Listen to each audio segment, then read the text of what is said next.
Hey folks, well, let's dive on in. Welcome all. Today we're going to talk about thoughts and how to deal with thoughts in centering prayer. And so I'm going to do a whole lot of threes. I'm going to give you three reasons why you want to avoid thoughts, which I guess goes to the heart of, is it good what we're doing? I'm going to give you three ways to deal with thoughts. And then I'm going to talk about three types of thoughts, which is quite insightful. Somebody writes about centering prayer. Cynthia Bourgault writes about centering prayer to say centering prayer is very easy to teach and very easy to understand. It's very hard to value. What's difficult about this whole practice is not catching it and getting it. It's remembering why it's valuable and powerful, because it's quite different from what's taught in mainstream Christianity. But also, when you sit in your room and you have 1,000 thoughts and you just think, man, this is just really hard. Maybe something's wrong. Maybe this is all a waste of time. And so let me talk into three reasons why you want to avoid thoughts in the first place. Well, I think you know that in these little sessions I've tried to cover some of the generic meditation thinking that non-faith-based methods would also touch on. So one of them is just that there are neurological benefits to not thinking for a while, to taking a break from your brain. We've been into those. Spending some time in alpha mode, very healthy. It improves neuroplasticity. It makes your brain more open to change, improves creativity, all that stuff. And I know that's not maybe the primary interest of this group, but I tell you what, after 10 years of doing this and getting that benefit into your brain, I think you'll be very grateful. I'm certainly already seeing, just the good old brain is just doing a lot better. Is your wife seeing the same thing? That's the test. No, she just thinks my brain is messed up. Great point, Pete. But let's move into the two other reasons why you want to spend 20 or 30 minutes not thinking, and they're very spiritual reasons. And the first is because this whole thing, from a Christian theology point of view, is premised that you're not just your brain, that there's something deeper inside of you called your spirit, your heart, that God has put there. It's that part of you that gets regenerated, and that's where the Holy Spirit dwells. That is the temple of the Holy Spirit, and that's first and foremost where God is. That's that beautiful song, deep calls unto deep, something way beyond your mind. And that's truly where the divine energy is.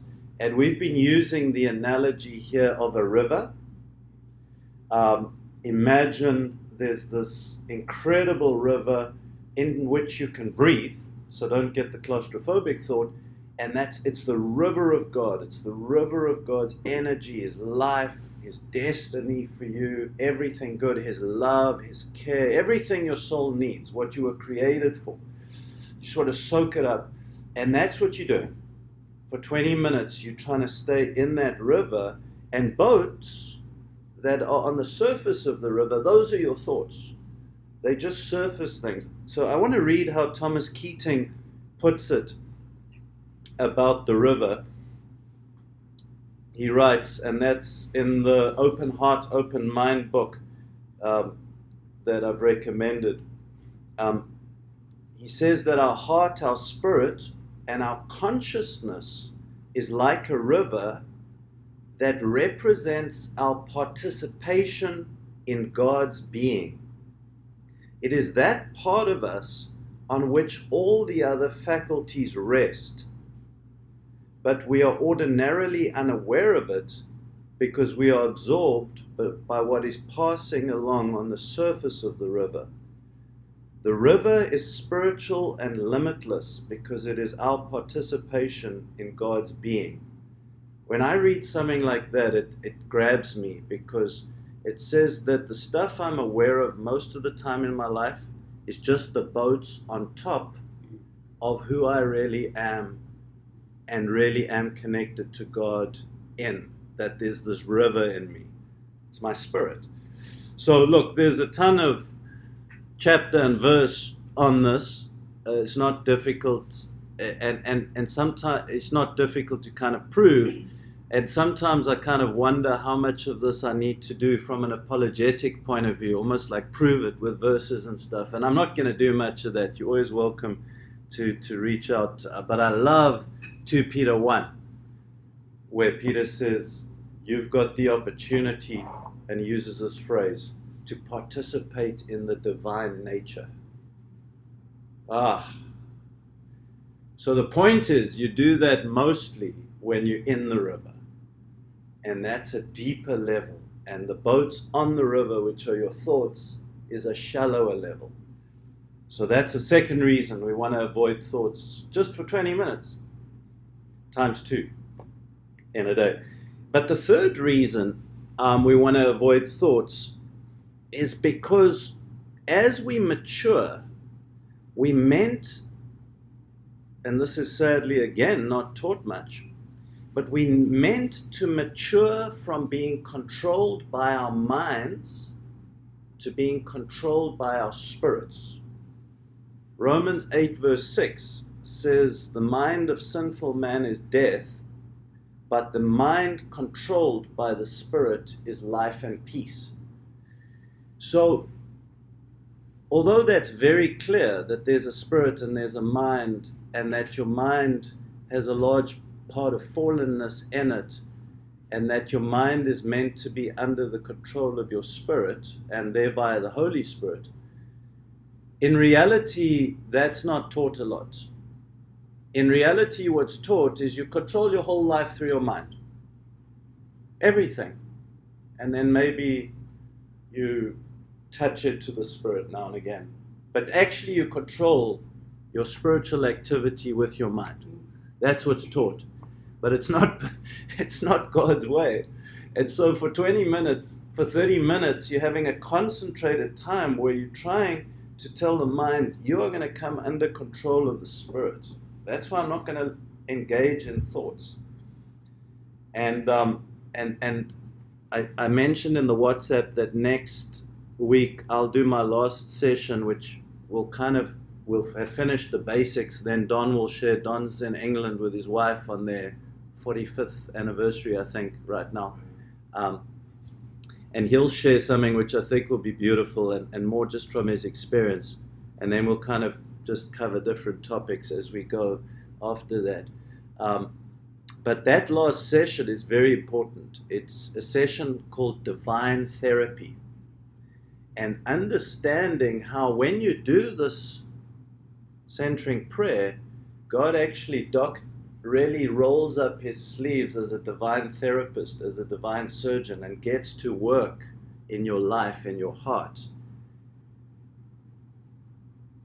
And not being under the rigid control of thoughts gives him the space to do some powerful transformative work in your life, which is really wonderful. So 3 reasons not to think for 20 minutes. Not suggesting you do this all day. And of course, I just want to stress this. You know, I got an interesting comment on Facebook about, I don't know, maybe 2 sessions ago. The person just wrote, "This is so dangerous," you know, and like just some wild kind of, obviously hadn't read the article. Right. And then I got into a Facebook chat with him, and there was no understanding of what we're actually doing. But he just said, you know, this is Buddhist and TM and everything like that. And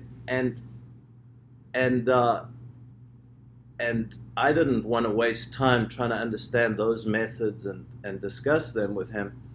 I just came purely from the point of view of why this is front and center, middle of the fairway Christianity, man. It's just all over the Bible. But again, I don't want to spend this time being apologetic about it. But I do want to stress one thing that's an essential difference. There's no attempt to empty your mind here. There's no attempt to become nothing, which I understand might be two of the keys of Buddhist meditation. Or one with everything. Right, or one with everything. So you recognize that your mind is a perpetual motion machine. You're going to have thoughts, and you're not trying to stop having thoughts. You're trying not to engage in thoughts. You're trying to not get on the boats that float on the surface of the river. That's all we're trying to do. And so we're giving life to this part of us called our spirit, where God's spirit dwells. We're not trying to become nothing. We're trying to connect with the energy of energies, with the presence of God, with Christ, with Christ, the resurrected Christ. So that's what we're trying to do. That's the reason not to think. Let me deal with 3 ways to deal with thoughts. And then we'll talk about 3 types of thoughts. And then we'll get into it. So 3 ways to deal with thoughts: intention, patience, and gentleness. Remember that the core of centering prayer is intention. It's being intentional about something. It's being intentional about the prayer that you're praying with your sacred word. And that prayer is simply, God, I want your presence and your action in my life. I want the river to flow. That's your intention. And so the main way you deal with thoughts is you come back to your intention and you use your sacred word to do that. So you've got a thought, it's a boat, you've climbed in the boat for the last 3 minutes and you're about 4 miles downstream. The great thing is the river is there too. Yeah. The river is, so you don't have to swim upstream, you don't have to do penance or push-ups. You just get out of the boat with your intention and you sink down to the bottom of the river and you're back. So it's intention, you're intending to return to God. And so that's the main response of how you deal with thoughts. But there are 2 other key words that are crucial. We've touched on them: patience and gentleness. Patience. You got to be patient with yourself and accept that you're going to have a lot of thoughts. And you're not going to respond well to distractions at first. Especially when you do this practice at first. One of you, I won't say who, was saying, man, just other people, I wish they would mute their microphones during the time. I was so distracted, I was hearing background noises. And you know, that is totally natural. Just be patient with yourself. When you start off, we used to do this in my living room with the kids, and we had a little clock that would go tick, tick, tick. And my 11-year-old it was just the clock was killing him. And like every time he'd take the clock and put it outside by the pool, so that we could do it. Now that's quite natural, and if you have to move the clock, do it. But what that's really trying to get you to do is just accept things. So Thomas Keating gives a great example of, imagine you on the 5th story in Manhattan with the window open and you're talking to someone. You're having a conversation. And there's just a lot of noise going outside. Now, you're not from Manhattan, and so the hooting and the honking that you're hearing, you're not used to it, and it's really bugging you. Sometimes our approach to it is almost to think, well, I'm going to go down to street level and scream at all of those guys and tell them to stop honking so I can have a conversation with my friend.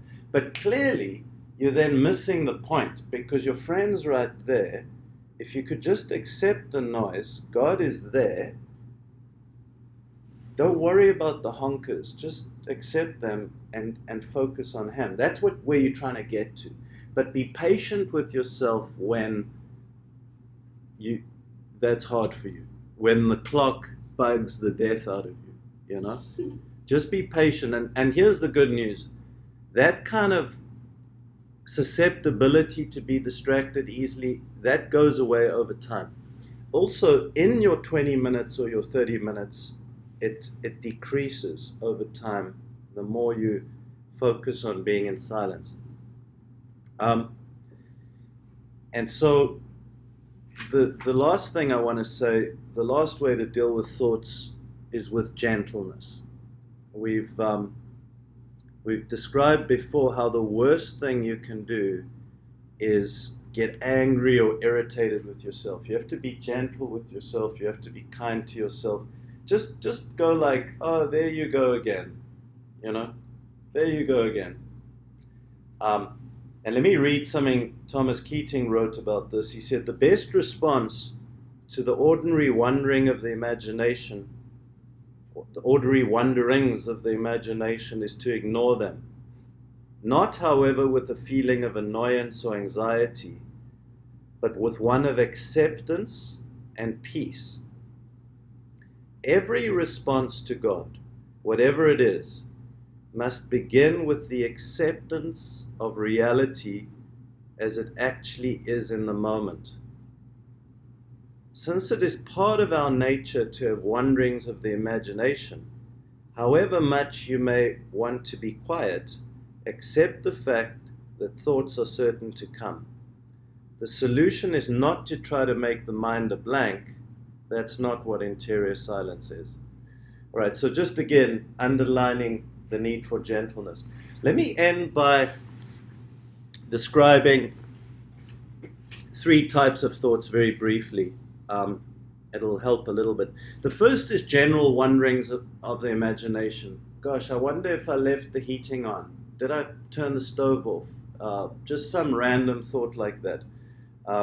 And Keating talks about times of centering prayer being a little bit like a balloon that's slowly sinking down to earth. You're slowly sinking into silence, and you just, oh, it's so beautiful if it could just rest and reach that point of silence. But then a wind comes and blows the balloon, and it flutters up again. And that's where you need patience. Just let it come down again.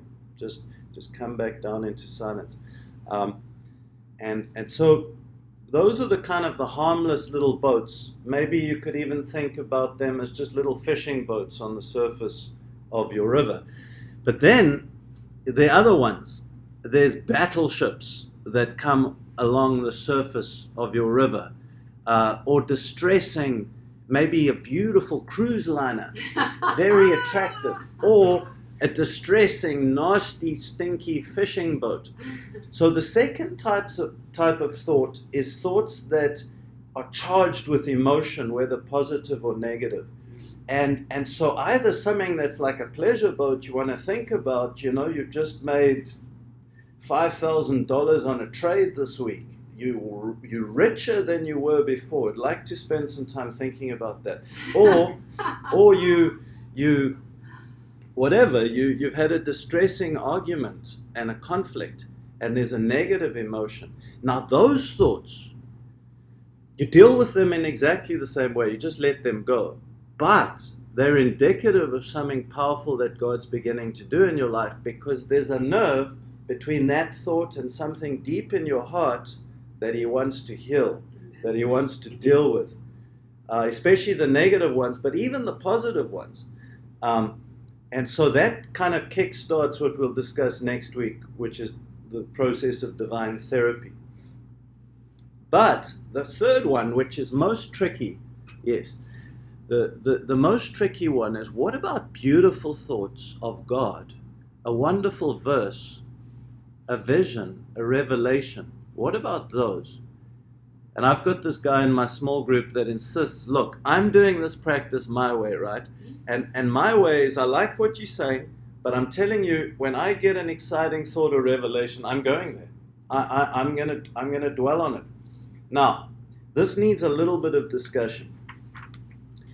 And number one, our goal with this time, this 20 minutes, this 30 minutes, is to stay at the spirit level, at the heart level, okay? You're trying to stay at that deep calls to deep level because you're convinced that that is the primary place where God communicates with you. where God's Spirit is. And maybe a little something that I've only learnt, and it's so obvious, in the last year, 18 months will help you on this.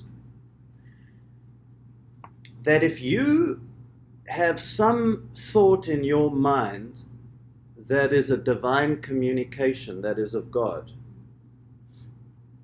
that thought itself is not God speaking. That thought is your mind's interpretation of what God is speaking. Bear with me. If you have a beautiful, warm feeling of God's presence, of being loved, that is not God's presence. That is your interpretation of God's presence. That's your consciousness of God's presence.